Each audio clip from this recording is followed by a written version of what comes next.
Rent-A-Girlfriend. Holy cow. Where do I start with this charming little show? Its first chapter dropped in the summer of 2017 and its first season aired in the summer of 2020.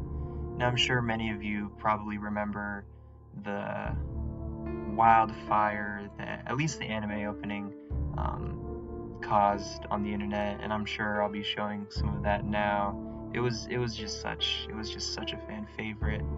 But the series has a sort of notoriety. It just simply does not go anywhere. I have a couple of friends who are up to date on the manga, a manga that's damn near 250 chapters.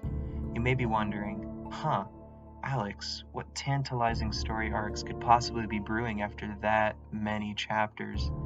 And my answer, not many.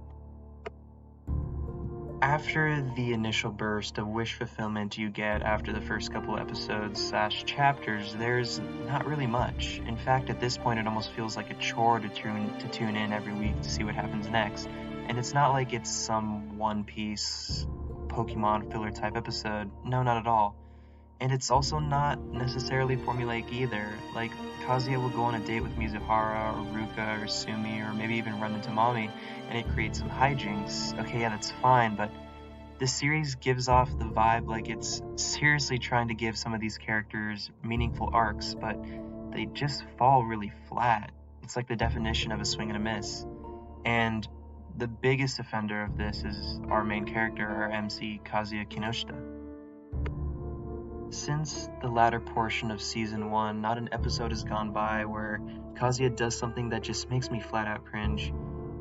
It makes me feel so defeated that this is the guy we have to follow for this series. He is literally the scum of the earth, an obsessive horn dog who leeches off his family's generosity to use it to essentially harass our main girl of the series. But if you asked our main character, he'd call it fighting for the girl he loves while budgeting, while also helping our main girl Mizuhara grow as an actor.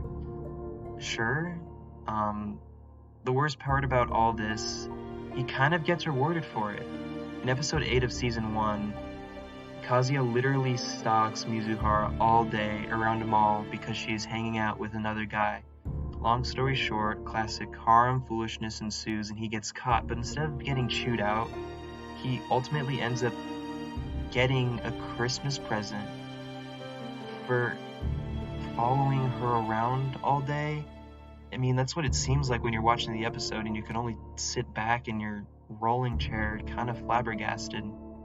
The entire episode, I had my face in my pillow because of how uncomfortable it was making me.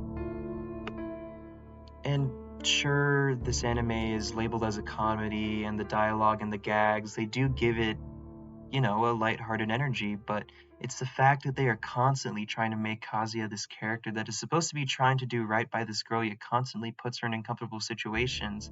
It just plain feels weird.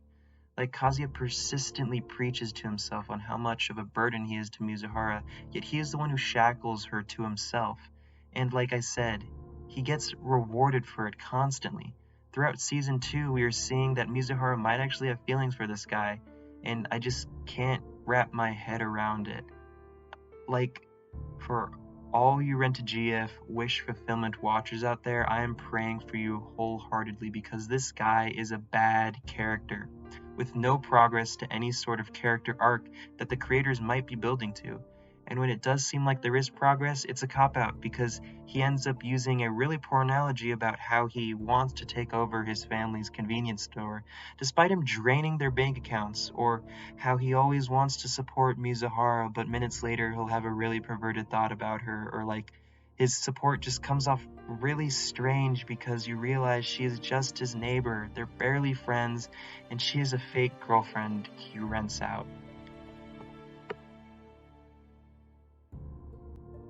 But that's the thing, I keep coming back to this show every week, and I probably will continue to do so. I guess maybe I'm some sort of masochist in some way, or maybe I'm just a sucker for mediocre harem animes. Yeah, considering my anime list and what I have on there, I'm guessing it's the latter option. Thank you for watching this rant about Rent-A-Girlfriend and Kazuya as a character. He just really boils my blood. Alright, thank you.